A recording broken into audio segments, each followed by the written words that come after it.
Hello, this is Sherry, and you are tuned into the She Said What She Said podcast, where we interview badass women in the sports world and beyond. And it is not evening here. We are doing a lunchtime special, how to figure out the lighting and everything. But when we have special guests and they want to do a special time, we shall do that. But we are going to jump right into everything because I am technically in the middle of my workday. But again, it's my lunch break, right? Exactly. Lunch break. Exactly. And so I'm going to bring in my co-host for today. You guys know her. She is oh man, I gotta think of my years on this one. The NCAA 400-meter champion and the 2012 Olympic semifinalist in the 400, Miss Shayna Cox. Hello, Shayna. Hi. Hey, Sherry. How's it going? Fantastic. How's it going? Nice Fantastic. To see you I in the know. afternoon. I know, right? I was like, what is this natural light coming? Is this the sun? Right? I'm used to doing this under the cover of darkness. So. I know. I kind of like the daytime thing, a little break from the workday. I like it. I like it. Yeah. So we have a pretty special guest today. You know her pretty well. And I'm pretty good at memorizing people's stats. But she's got she's got a lot. I was like, I don't think I can get all of them in. So even 3 sentences would probably be way too many, but I'm gonna try. Okay. So she was a 5-time NCAA champion, 5 times in a row. She is in the University of Michigan Hall of Fame. And then she is a 3-time, not once, not twice, 3-time Olympian, which, as you guys know, Olympics are every 4 years. That is a lot of, plus 5th, that is a lot of years in between. She is a 4-time world medalist, indoors and outdoors. She is the European champion. That's right, gold medal. And then she is the British national record holder. And probably, most importantly, she was Shayna's roommate at some of these super fun championships that you guys went to. So without further ado, and she's a Michigan native, just like me, from just around the corner. So she is firing on all cylinders today. But let us bring in formerly Tiffany Feely, now Tiffany Porter. Hello, Tiffany. How are you? Hi. Hey. Thank you so much for having me and such a lovely introduction. I am so excited to be here, guys. So excited to have you. You're like a legend, in the track and field world. So if people don't know your name, they do not watch track. Exactly. You guys are very sweet. Thank you very much. Yeah, but I've been good. I'm excited and I'm ready to get into this conversation. Fantastic. So like I said, we're jumping right into everything today. You got your daughter is on her nap time. Fingers crossed she will stay on nap time. But I do like to get a little bit of background. And like I said, you are also from Michigan. I'm from Ann Arbor. You are from Ypsilanti, right around the corner. I always ask this question, especially to track people. When did you first realize that you were fast? Ooh, that's a very good question. I would say from a very early age. I have 2 older brothers who are also athletes, and I used to always try to race them and my other age mates in the streets, probably around age 4 or 5. And I was always able to beat the other kids my age, boys and girls included. So I think at that point I was like, oh yeah, I am a little quick and I really like competing. So it's been a while now. Right. Yeah. It's kind of ingrained, right, in your mind, but everyone had that moment of because you're like, all right, I'm faster than everyone else on my street. And then you're faster than everyone else in your school. And then you realize you're faster than everyone else in your city. And it starts to go up and up and up. But also, it's one thing to know that you're fast and another thing to know that you're fast over hurdles. Yeah. I'm not a hurdler, was not a hurdler, never been over a hurdle. At what point did you decide, oh, you know what? I know I'm fast, but I think I'll be fast jumping over some sticks? That's a very good question, and one that I actually get quite a bit. I would say it was probably around high school. my high school coach was like, "Hey, you're quick, you're coordinated, you're tall, athletic. Let's just try to put you in the hurdles." And literally, guys, like that was on a Monday where we were like playing around, just like three stepping. And then by that Saturday, I was in the shuttle hurdle relay, You were literally competing. Like these are the wild, wild west in high school. So Yeah. I was able to three-step immediately, and I just took it on naturally, and it's been history from there. Was that an indoor shuttle hurdle? It was outdoors. It was outdoor, because I know Eastern Michigan, when we would have one of our indoor meets there, they used to have that like 4x55 meter shuttle hurdle. I remember that. So now, yeah, and so you just kind of fell in love with that, and we're like, yeah, I'm gonna stick with this. Did you try the long hurdles at all? Actually, yes, that was my premier event. Like coming to Michigan, we actually thought I was going to be a 400 hurdler, believe it or not. Wow. In Michigan, it was the 300 hurdles before college. So, 300 hurdles were definitely my jam. And I just did the 100 hurdles as kind of an add-on. So it's so funny how life works out. But I really like 300 hurdles. And I actually, to this very day, my dad still thinks I would have been a better 400 hurdler than 100 hurdler had I just kind of continued on with that. But the world would never know. Yeah, most of us, like I know in high school, I ran the 1, the 2. You know, you move up, right? You run the 4. Like Shayna started with a short sprint, she moves up. Most people don't move down. It is a different direction that we normally see. Yeah, no, you're right about that for sure. But I must be honest, the training for the 100 hurdles were a lot more desirable. So I am happy that I was able to be. And in college, everybody knew who Tiffany was, obviously. Definitely at Penn State, we all knew Tiffany. But we knew you as not only a hurdler, we knew you as a sprinter, we knew you as a jumper. You did the long jump too. Yes, it's funny because to this very day, honestly, I want to say I might even prefer the long jump to the hurdles. Like I just love the event. Like I love training for it. I love competing in it. I love watching it. I love learning about it, everything about the long jump. But it just so happened that, hurdles kind of is where the Lord wants hurdles. Yeah. Definitely love the long jump as well. And you picked an event because the hurdles, at least the time that we were competing, has been extremely competitive. I want to say the most competitive event for women for a very long time. It has been. Yeah, no, you're certainly right about that. In my lifetime, I saw Olympic records, world records, just crazy things happening. But I definitely was grateful that I was able to always kind of be in the mix and get my fair share of accolades, despite it being such a competitive event. I think that's just a testament to, as an athlete, you being forced to elevate your game and elevate what you're bringing to the table when you know that everybody's good around you. So I do feel good for that. Yeah, because then trying to think of what year you came out, but in the state of Michigan, we had Candace Davis, who coming right, my high school teammate.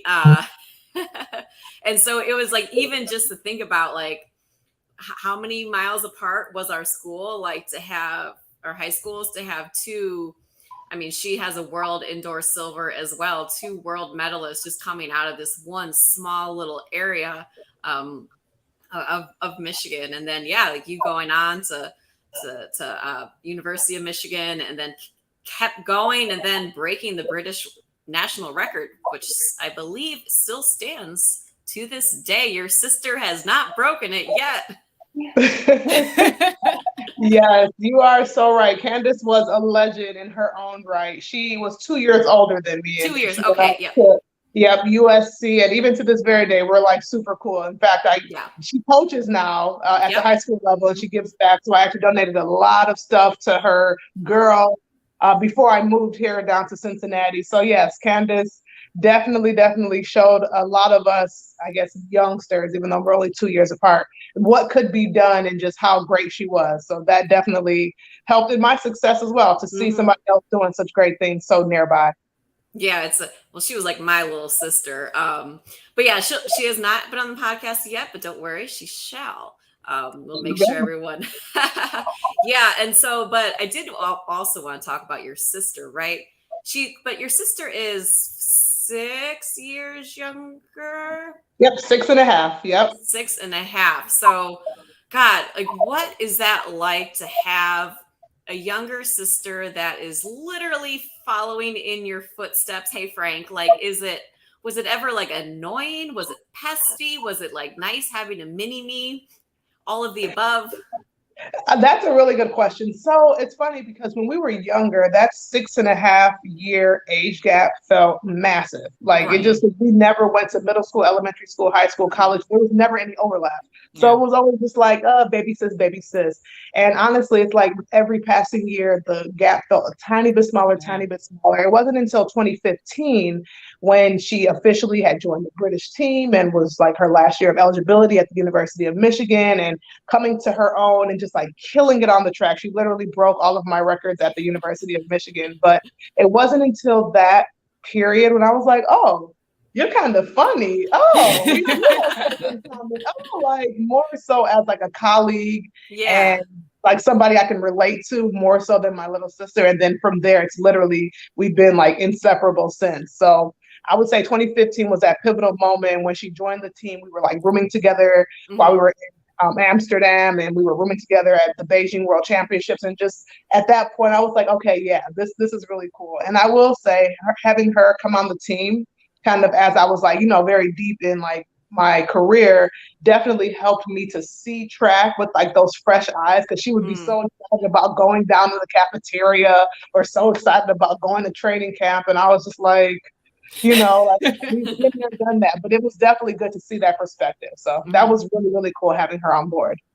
And I do think that 6.5 years is enough to not have that real sibling rivalry. Because if she were like only 2 years younger and you guys were competing together every meet in high school at Michigan, that might have been a little bit more of the headbutt type. 100%. I definitely think a 2-year gap versus the 6.5 would have 100% changed our dynamic. Yeah. Yeah, I felt more so like a mother to her than a sister for such a long time of our relationship.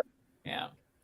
Well, talking about family, I think you are the first mom that I've interviewed on here, and mom athlete.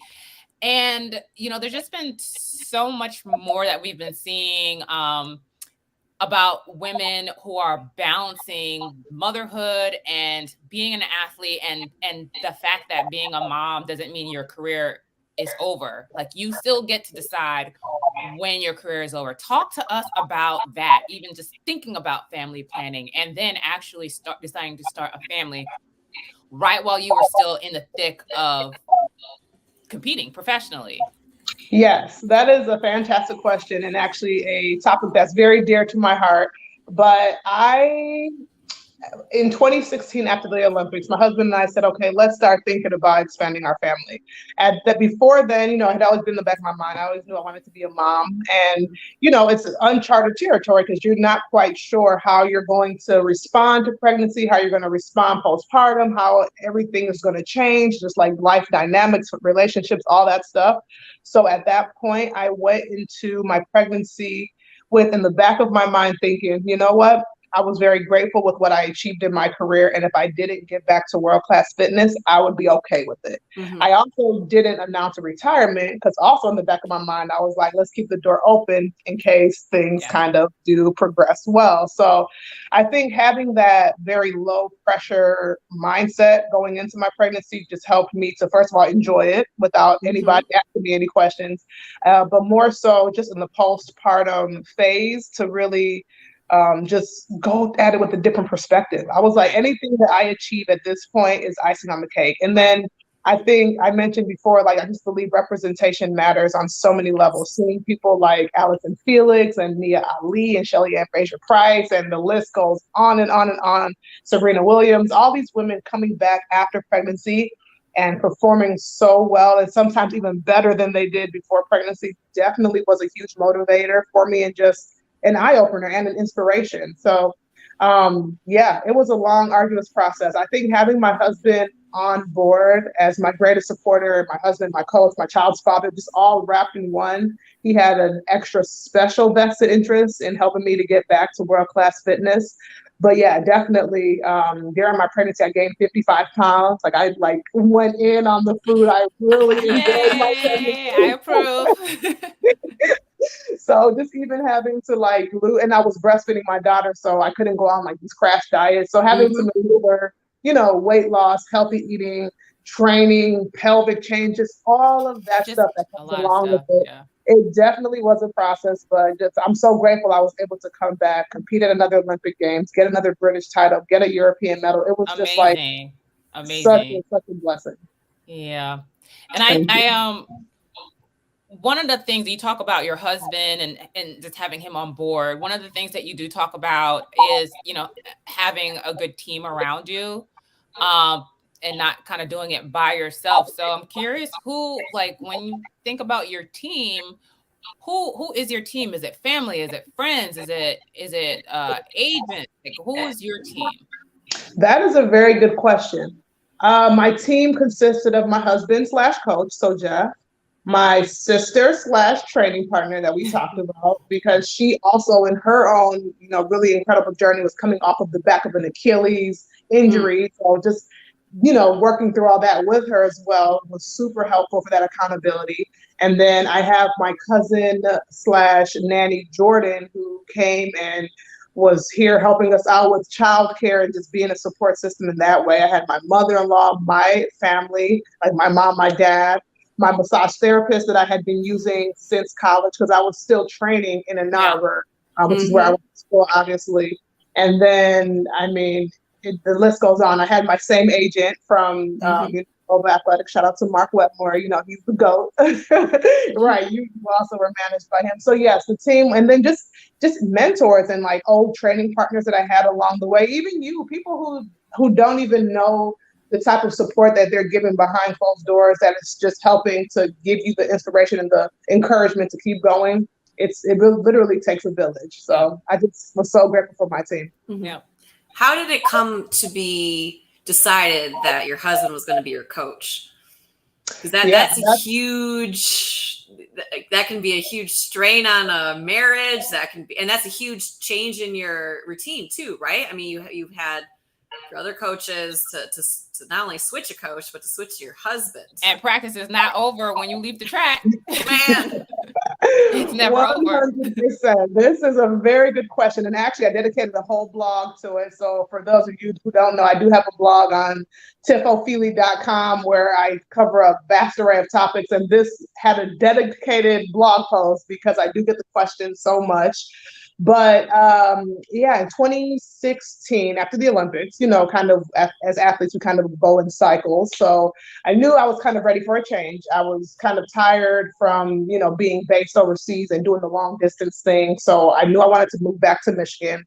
I knew we wanted to start our family. And I was just ready for just a change, essentially. So Jeff himself in 2017, he was a two-time Olympian in the one-time hurdles and has his own plethora of accomplishments on the track. So he's always been a student of the sport and honestly has a teacher's heart. Like he actually is a professor right now. So he's always had that knack for teaching and instructing people and helping to bring the best out in them. And then it was just like the perfect combination. Proximity, his knowledge, his enthusiasm, all of that coupled with it. And then the fact that he believed in me, I was like, okay, let's do this, guys. We can definitely make this happen. My daughter just woke up, so give me 1 second, okay? Of course.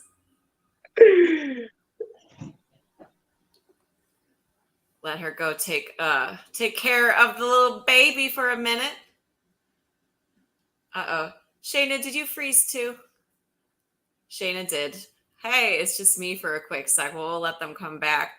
Yeah, it was I read her whole blog. I was like, oh, I'll just read, the first couple posts, but I ended up reading every single entry. I was going to start commenting all of them, then I decided I'll probably wait until after I meet her to start doing all my comments on all of her different topics. But she had a great one dedicated to her husband, and man, just thinking about like what it is like to have your husband as your not just your support system, but also your coach and your person that is doing all that other all that other coaching things, like you have a bad workout, you get irritated at your coach. That is also your husband.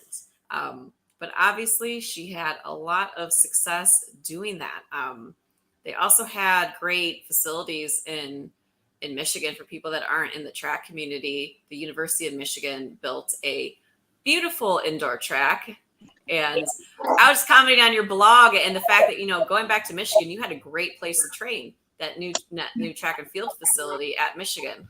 Thank you. Yes. Oh my goodness. That facility is world class. When they upgraded that, I was like, okay, I'm even grateful that I have an opportunity to even train on this thing. But yes, it's incredible. If you guys have never seen the University of Michigan's track, the indoor facility is more impressive in my opinion, but we also have a new outdoor facility as well. So yeah, definitely an upgrade. Yeah. I mean, outdoor tracks are outdoor track. I mean, but the indoor because you guys, no offense, the Michigan indoor track had seen better days. It was flat. It was like the air in there was just dry. It was just kind of like an old dingy type building. And then you guys now have it very spacious. It has the embankments. It is it looks like fast too from the times that I've seen.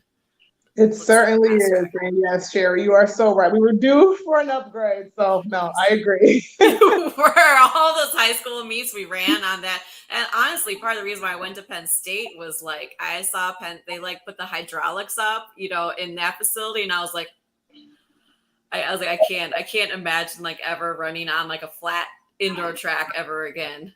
No, I definitely understand that. Penn State's track is really nice too. I've run there even as a pro, but also in college as well. So yeah. And did you, when you chose Michigan, did you think of anywhere else, or was it just Michigan or bust? That's a very good question as well. So very family oriented. I knew I wanted to stay close to home. And then I wanted to go into the medical field. They had a great med school, great pharmacy school. And then just, good, decent track team at the time as well. So I took an official visit to Syracuse, Michigan, and I think like Western Michigan may have been an unofficial visit. But once Michigan came with that full scholarship, I signed. I didn't even finish my visits. Okay. So yeah, you were in. Definitely. I love it. And that's one thing that I actually didn't realize about you is that you kept going to school after you graduated. So after you finished your eligibility, you didn't just enjoy being a professional athlete and training. You actually went to pharmacy school. So it wasn't even like you were just doing like an MBA or a master's in something nice and easy. You went to pharmacy school.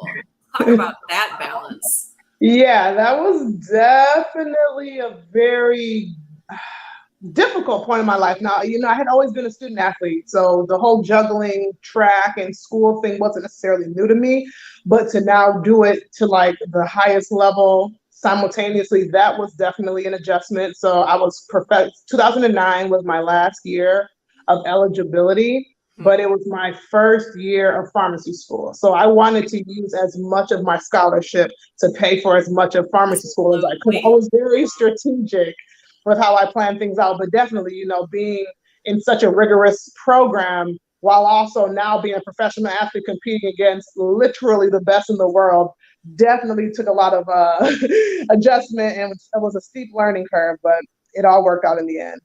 And how did you do that, like during especially the season in the spring, like with classes? I mean, were you just telling all your professors, hey, I might be in Europe for a week, see you later? That's another good question. They were actually all extremely supportive.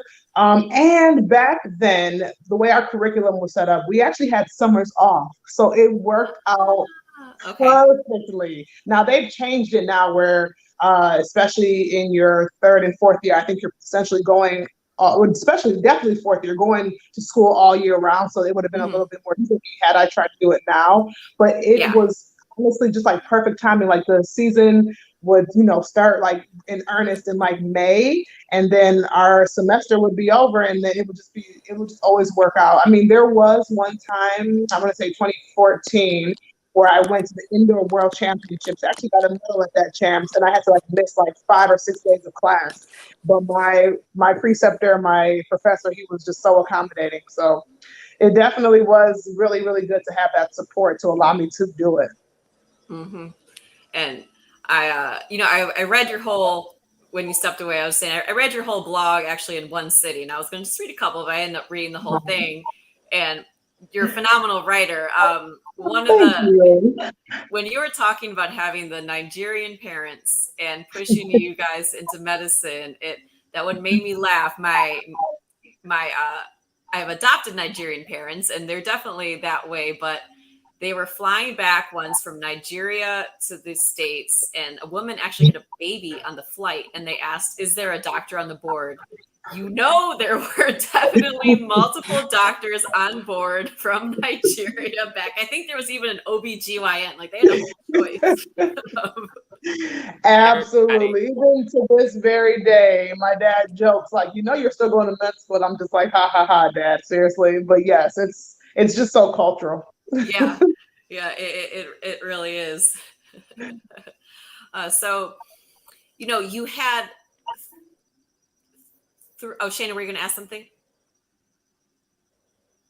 No. Oh, no. Go ahead. Shana, you got some internet issues. I'm sorry, my love. Okay. Take me out. Take you out. Okay, I'll take you out. Restart it. So, Tiffany, you were in 3 different Olympics. One being the home country. How would you say running in the London Olympics compared to Rio and obviously Tokyo was a complete difference? So, how are the different experiences, especially being that hometown one? Yes, very good question as well.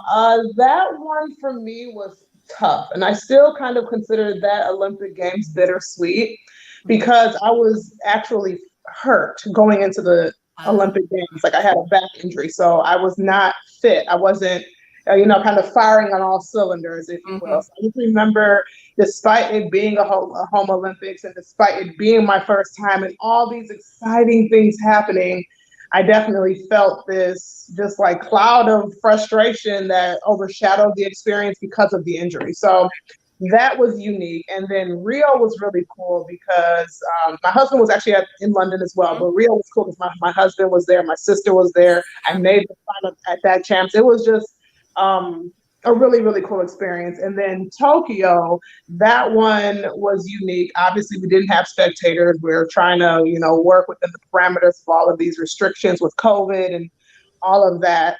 So that definitely made the experience probably not as enjoyable, just from outside of the running perspective. But for me, I enjoyed that Olympic Games because, one, in the back of my mind, I knew that was my last one. 2, like I said before, I was ready to be done in 2016. So even to be able to have the opportunity to be there, qualify, still be competitive was just the icing on the cake for me, and just kind of like a stamp onto like just what I was very proud of as my body of work as an athlete. So definitely really cool experience.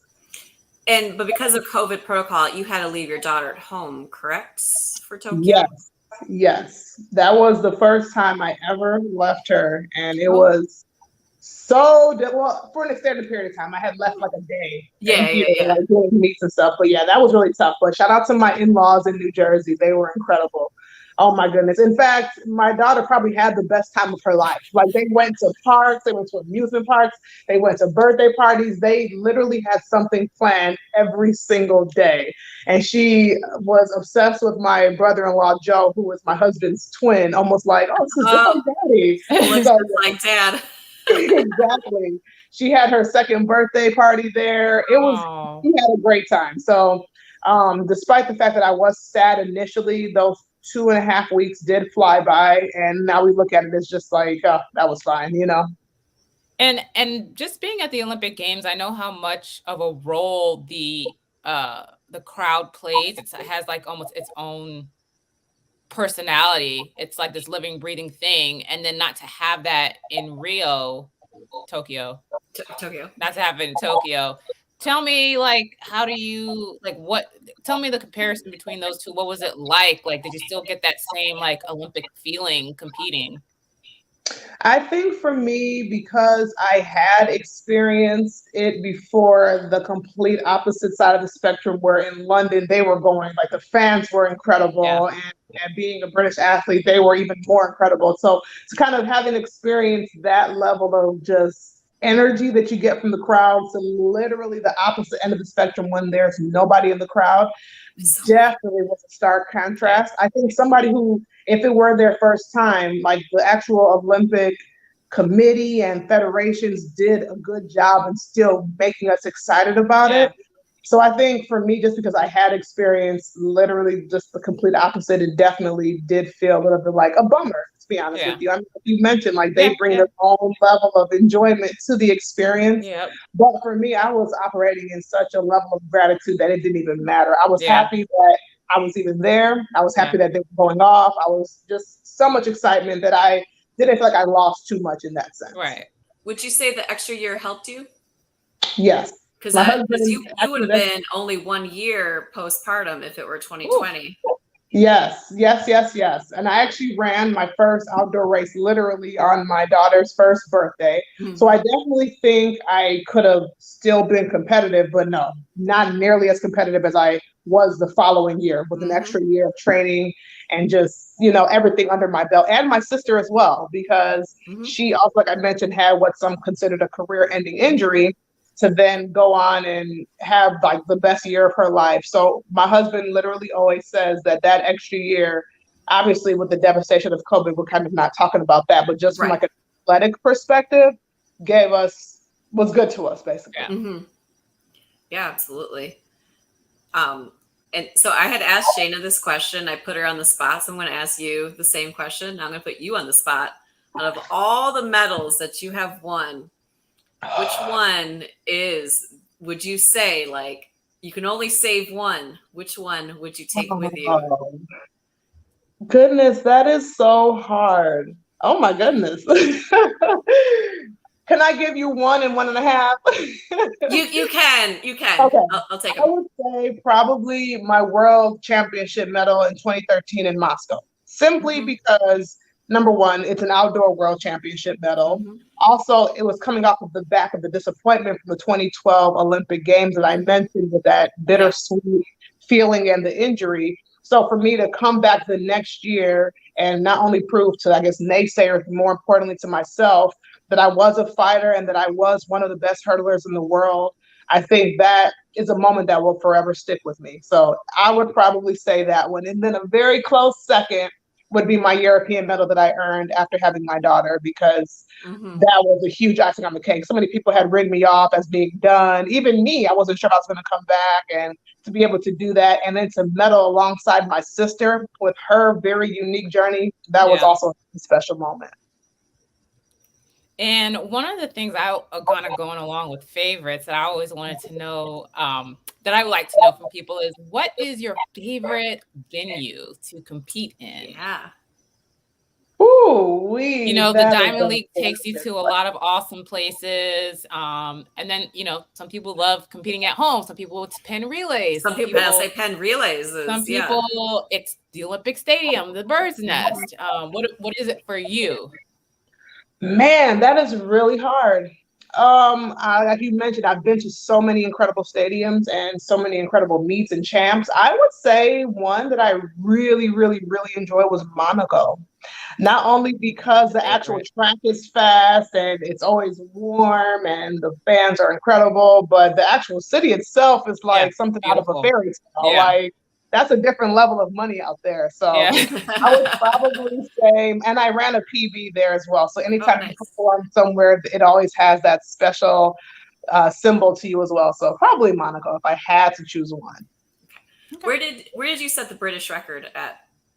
That was in Morocco at the Continental Cup in 2014. And that's a really cool story as well. Didn't think I was going to be running that fast, was over the season, but yeah, really cool experience too. Okay. And I believe that one puts you in the top 50 hurdlers of all time. Oh, Didn't know that. I like numbers. I like to look it up, and I believe you were right around number 50 all time, and that is again including all these women younger than you that are coming up, right? Like you said, this event and this sport has evolved so much, but your piece of history is there, and it will continue to stay there even on the world stage for a bit longer. Thank you for that tidbit. I didn't know that, but yeah, very cool. Very cool indeed. And now, do you think how would you feel if your sister broke your British national record? Oh, I think it's just a matter of when, not if. Yeah. Okay. Okay. It's definitely coming. To be honest, if anybody's going to do it, I would prefer it to be her. And then who knows, one day if my daughter decides to be a hurdler, maybe she can break it as well. But no, I mean, records are meant to be broken. People always ask, what would you prefer, a medal or a record? And I've always said a medal, because that one can't be taken away from you. Exactly. But definitely, I mean, obviously I would be so proud of her. And I mean, I know it's, like I said, it's coming. It's just a matter of time. Yeah, because isn't her PR like 12.6? No, 53, and my record is 51. So yeah, 12.53. Oh man, I missed that one. Oh, gosh. Yeah, she is right there. Now indoors, it was gonna be a little bit tougher for her because it's 780 and her PB is 89. So indoors might be a little bit. That one might be safe. All right. Message to Cindy. And she's got an amazing coach. So yes, you know, she's down in Arkansas with Coach Chris Johnson that coached both of you lovely ladies. So yes, that's right. Far. How is she? So. I mean, you know, from secondhand knowledge, how would you say that she's enjoyed him as the coach? Is she happy with that decision to switch there? So and actually, far, what led to that decision for her to switch? Because it did feel kind of, I won't say random, but I was a little bit surprised. You know what I mean? Like, oh, okay, nice. Well, yeah, to the outside world, it may have felt random. To us, we had started putting this in the works even at the Olympic Games, because we knew my husband took a new position here in the Cincinnati area. So we were moving. And even though there was maybe like a 10% part of me that was like, maybe I'll go one more year. But for the most part, we knew that I was retiring as well. And my sister was like, okay, if I'm going to be moving, I want to go somewhere instead of like jumping around every year, if I could kind of set up roots and have training partners. That was the biggest thing for her. Okay. If I had still been training, I'm pretty confident that she would have just come here and we would have been here in Cincinnati. But she wanted a training partner. So we just kind of evaluated like a lot of the different options, and Chris was just a good fit. So far it's going well. And I've already spoken to that. He better treat my baby sister well. And if not, I'm coming down to Arkansas myself. We all coming down to Arkansas. We are, you know, we're probably all going to come down anyway. So Tiff, I want, and I don't know, correct me if you guys have talked about this already, but one of the things I do like to talk to people about is their transit. Who's having a party? You know, I'm in the middle of Chicago, and whenever. All right. So, well, the transition process from an athlete to like being in society as a not regular or average, but as what you call her a regular person, doing what everybody else she's does. Just a commentator at the meet now. Well, no, not you particularly. No, not you particularly, but like, do you know what I mean? Just like that transition that all athletes have to go through eventually. Some people make that transition easily, and some people don't. It seems like it's something that you've had an easier time with. Because you're a pharmacist, but now you're commentating. So tell us about. You were able to more plan your retirement. Yeah, than tell us about that and thinking about that and planning that. Yes.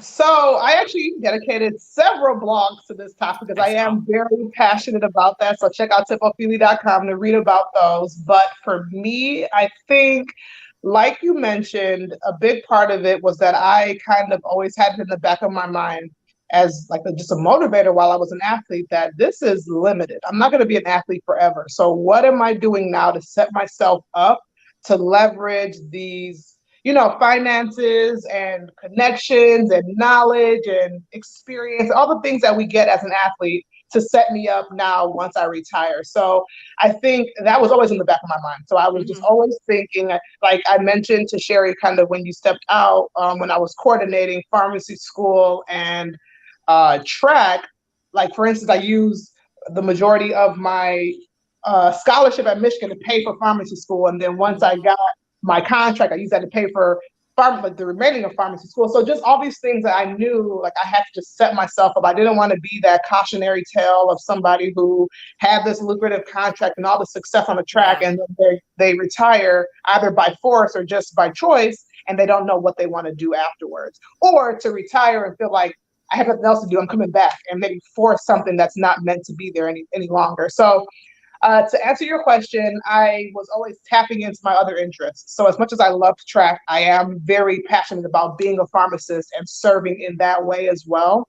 So even while I was competing in the thick of things, I was still employed by my current employer that I have right now. Now, I wasn't working regularly as I am now. I was what you would call a relief pharmacist, which they were always very supportive. They allowed me to pick up like a shift here every 3 months. So whenever I would come home to Michigan for a couple of weeks, I would work maybe once or twice. Or when I was overseas, I could like do a training to still stay active in the system. So I was always doing those things, and then obviously taking continuing education classes to make sure that I was abreast to the new developments in the science world as well. So that was always a thing. And then just now that I have retired, exploring like, digital content creation and blogging, I've always liked to write, which is interesting being a science person, but just being able to tap into different things that I've always wanted to do.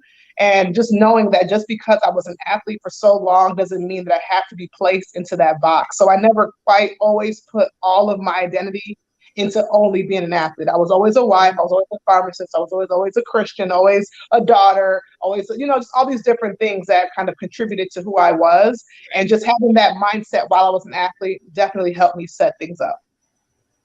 Cool. That's a good thing to remember, I think, too, as like our kids get older and they may want to venture into sports or athletics, to make sure that they don't only identify themselves as an athlete. Because I think what happens is with a lot of athletes is they get to the end of their road and athletics is over, but that's who they were. That's all of who they were. And so now that's over. Like, where do you draw your self-esteem from? Where do you draw your sense of self-worth from? And I think that's something that a lot of people unfortunately struggle with, like, sadly. And, all of us are more than what we do, one little thing that we do, and that's always important to remember. 110%. I think that mentality not only helps after you retire, but also while you're an athlete, because as you guys both know, we have performance like this. You have a great performance, a bad performance. And if you tie your self-worth into the performance or the time, you're not going to have a long or enjoyable career. So I think having that mindset throughout was really important. Yeah, and your self-worth is going to go up and down. It's going to roller coaster up and down like your performance would do. Exactly. I will be right back. She wants to go watch CoComelon. 1 second, okay. guys. Sure. You gotta do the CoComelon. The only reason why my daughter talks to me in the morning is so that I can skip the commercials on YouTube. Okay. I was gonna say I don't know these little children CoComelon. things. You don't want to know CoComelon. It'll keep singing. It'll keep singing to you. I was gonna say, is there a song that goes along with it? There's a lot of songs, and I won't sing any of them to you because you'll keep hearing them after I stop singing, and you don't want that. I don't want that for you, Sherry. I appreciate it. Yeah, and like going on what you guys were talking about, the not just being the athlete. Like when people would ask me, because they're like, "Oh, you were a college athlete. Like, what advice would you give to someone trying to become a D1 athlete?" That I'd be like, focus on your grades, man. Yeah. Like when you have good grades, the possibilities for the schools that you can go to are going to be so much vaster. As we know in the sport of track and field, well, you guys are both full scholarship athletes. I was partial, so if you have grades, you can fill that in, or you can go somewhere and be a full, scholarship academic and then just walk onto the sports team. Like it just gives you so many more options, right? And there's a lot more academic money available in the university system than there is athletic money because it's capped. I mean, what track is like 18 18 full, 18. And there's like what, 22 events? Yeah, that's a very competitive landscape to try to like pay for your full college career off of. That's true. Yeah. Mm-hmm. Absolutely. So Tiffany, I know, what would you say is, we've gone chatted with the little baby. How would you say motherhood has changed you, not just as an athlete, but as a woman, as a wife? Very, very good question. Motherhood has been, oh my goodness, such a rewarding, eye-opening, life-changing, challenging, enjoyable experience all at once. I would say a couple things that definitely have shifted since I became a mom was just keeping things in perspective. Oh my goodness, like things that used to matter so much, even like as an athlete, you would get so caught up in, I don't know, training or a bad workout or an injury or whatever the case may be, that you can kind of easily lose perspective. So once my daughter came around and you're like, oh my goodness, like just a new, I guess, purpose.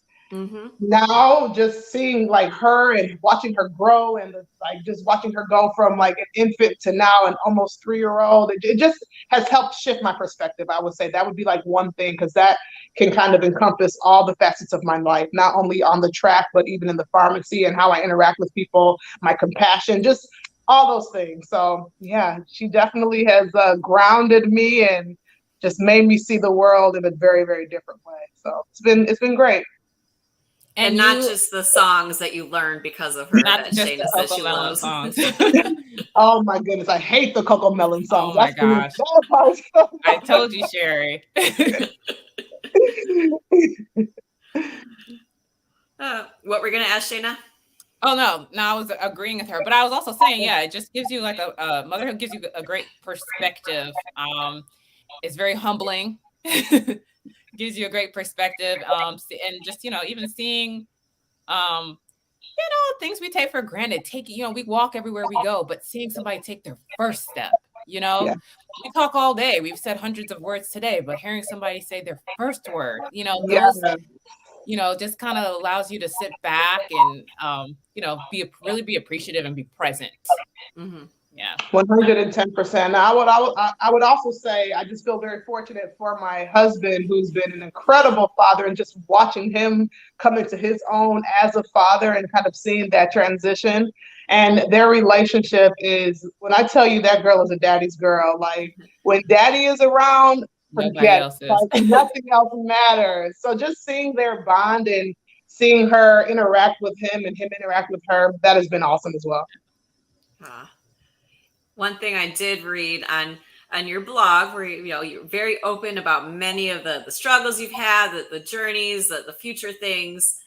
Tiffany, what's up with the 5 workouts in 5 months, though?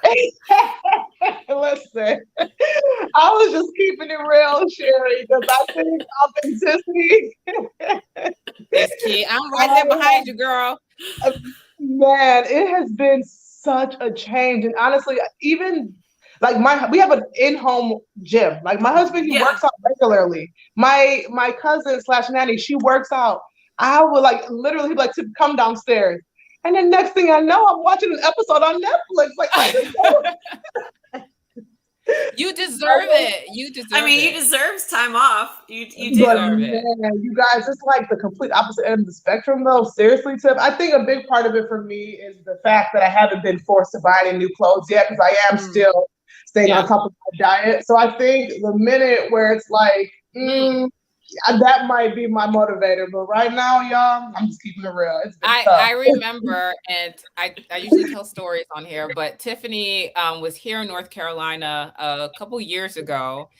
And it was after I had my first son, because I remember distinctly, he ate your scrambled eggs, and I had been trying to give him scrambled eggs for months, and he would never eat them, but he ate all Tiffany's scrambled eggs. But Tiffany went to the track to work out, and you were doing 200s, and I came to come pick you up, and you were like, Shayna, come jump in this last 200 with me. I don't know if you remember. I was petrified because, like you, now I hadn't worked out in so long, and I was like, dang, I don't want to like get hurt. I don't want to like pull something. Tiffany gonna think something's wrong with me.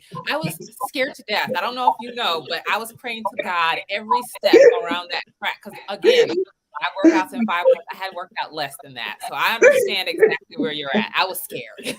That is so funny you said that, because I remember that moment like the back of my hand. And you did a great job hiding any fear that you had, because I did not feel that at all. Oh my gosh. So I was shaking. I was like, oh my, I really wasn't, was gonna not do it. Cause I was like, there's no way I'm gonna be able to run. And then you were running fast too. I'm like, this girl really thinks I'm about to jump in. 200 meters is a long way if you haven't been running They were sprints. Not slow 200 meters either, Sherry. They were fast. She's probably doing like 24-second ones, just knocking out repeats. Sure? That's the time, girl. You can take all the time you need, Tiffany. That is so funny. It's so crazy how quickly life comes at you. Oh my goodness. Yeah. No, I was on the track I don't think I told you this, Shayna. I was on the track on Saturday, and I ran. There's a track right on the lakefront right next to me. I don't go there very often because I do more distance running, yada yada. But I ran 10 times 100, just in like sneakers. There. Good for you. 100 is so far. Far. Like running on like your toes, like my calves were like really, and I work out a ton. Shayna will tell you, I work out a ton, but like my calves were sore, and I'm like running this, and I'm like, man, I probably did this speed or faster all the way around the whole track for 400 meters. Like, oh. It is. That is so hilarious. Well, good for you that you're staying active and that you're working out regularly. I need to be like you, Sherry, honestly. But honestly, it was finding like new sports to like get that into. I played competitive flag football for a bunch of years, had a couple concussions, so that took me out literally. And now I do obstacle course races.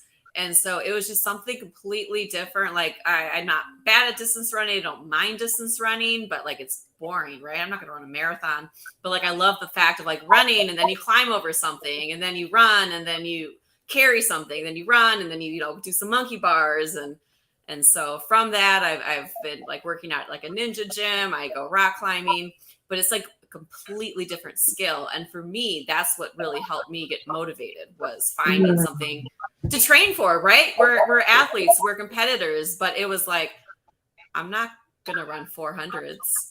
We're not going to do that. And you probably don't want to run hurdles just for shits and giggles. So yeah, it's kind of like finding that different sport to kind of spark your interest and learn something where you completely suck at, and then you can build yourself up into it. That's a good tip, Sharon. Maybe I need to adopt that mentality, honestly. Like just something different, just shake things up, because right now. Yeah, do some an upper body sport, or a hands-eye. Go join a competitive basketball, league, something tennis. Different. I feel like you would be good at tennis. Maybe basketball. When you said basketball, I was like, nah. I tried that in middle school. I was an embarrassment, but yeah. It's something different rather than just going for a run, because it's like, and I'm running and I'm still running, and it's part of my cross training now, but it's like, it's not, it's because I tried right after college. You're like, well, I'm a runner, I'm going to keep running. And I'm like, I am not a distance runner. There is a reason why I didn't run distance. Like, what do you think about? Like, you're just running, right? So yeah, it's nice to kind of break it up and find something different to do. Definitely. I can tell you, as a matter of fact, marathons won't be my thing either, so I can relate to you there. God, no. So what is, as we're wrapping up our interview, I know you've started getting into the announcing at meets, the commentary, you are a pharmacist, but what is on your horizon, especially in the track world? Are you going to be going more into that? First of all, I also love that Otto Bolden is like one of your mentors, because that's such a legend. Like the fact that you could just like, I'm gonna call Otto Bolden today. But like, do you see yourself going more into that commentating route? Have you thought about dipping your toe in coaching? What is kind of the horizon for you? Good question. Yes, and shout out to Otto Bolden. He has been a very useful resource. But in 2 weeks, I will be commentating at the Big Ten Championships outdoors. Yay! Yay! Yes, I am very excited. And then the following month, I'll be doing the on-field presenting at the New York Grand Prix. Oh, okay. And yes, that would, to be honest, between the two, on-field presenting and commentating, similar, but still very two different skill sets. I would say I'm more natural at the on-field presenting. That's my jam. The commentating is cool too. I definitely do enjoy it, and I do hope to expand on this and continue doing it. But definitely a steeper learning curve for the commentary. And then on top of that, you mentioned coaching. I never say never. Do not necessarily think that that's what the Lord has in store for me. But never say never. Who knows? Who knows? My daughter Chidera might be my first athlete. So I mean, we'll see. But I'm definitely not actively like seeking out athletes or anything like that. Definitely not. And then, this digital content creation business has been very, very, very fulfilling thus far. I've been really fortunate to partner with some really cool brands. In fact, I have a couple of sponsored posts going live next week and this week. So that has been very gratifying, just being able to, work with all these cool brands that I'm having the pleasure of doing so now. I am very selective about who I do partner with because not everybody is in alignment with mine. And then growing my blog and real estate. You forgot about real estate.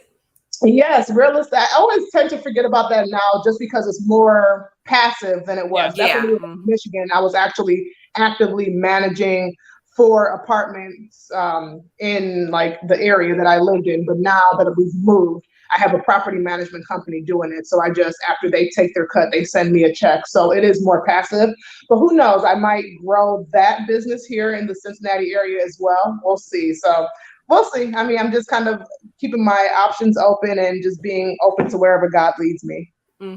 Well, I'm super proud of you. I'm proud to say that I know you.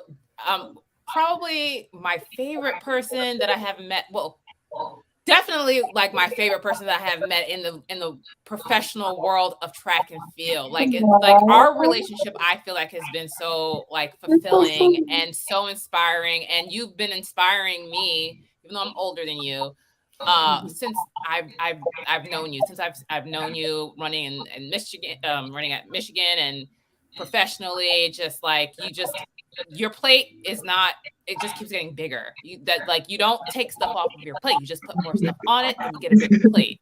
So I'm really proud of you. Proud that I know you. I'm so excited that we got to talk to you today. This has been like, I wish we had more time, but. Oh, you're so sweet. Thank you very much for saying that, Shana. You know the feeling is mutual. You know we go back. We go way back. Like we have stories, Sherry. We have stories. I cannot wait to get those not on air, the non-live stories. The kebabs. I mean, we got stories.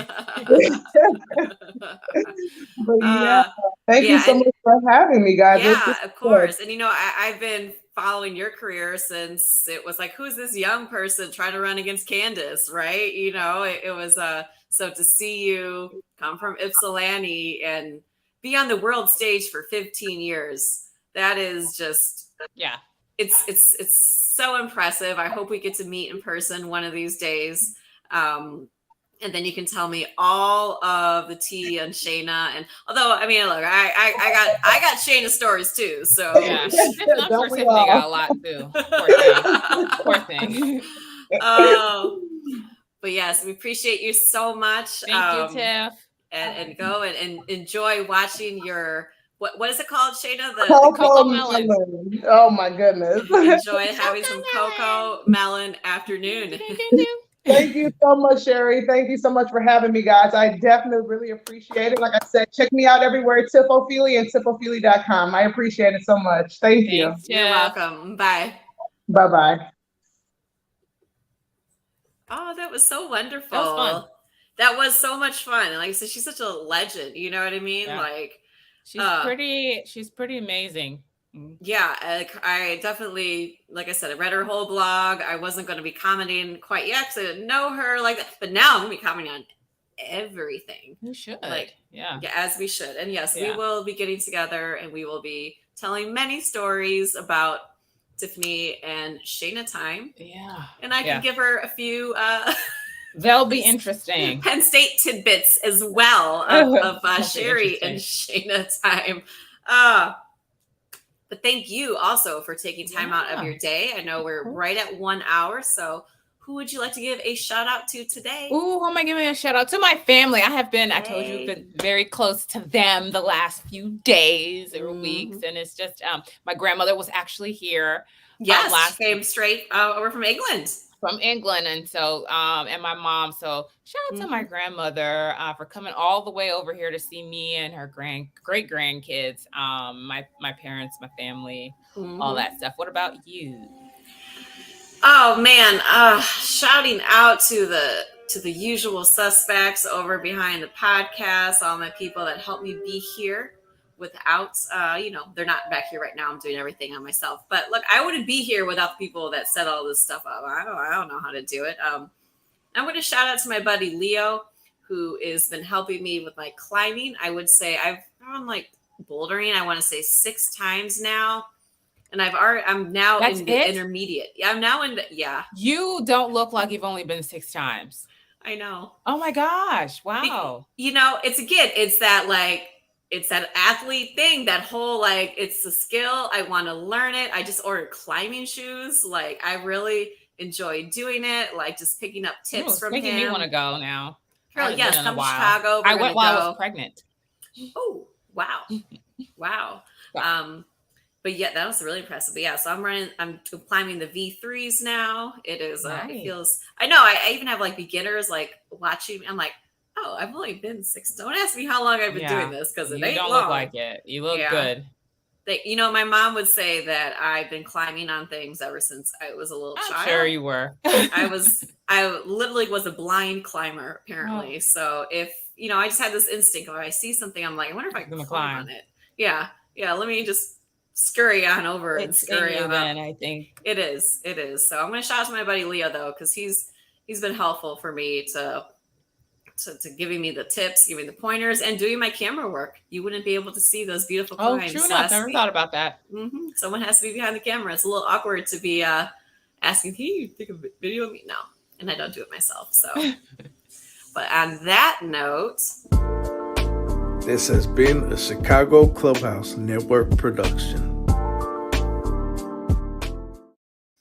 Bye. Bye.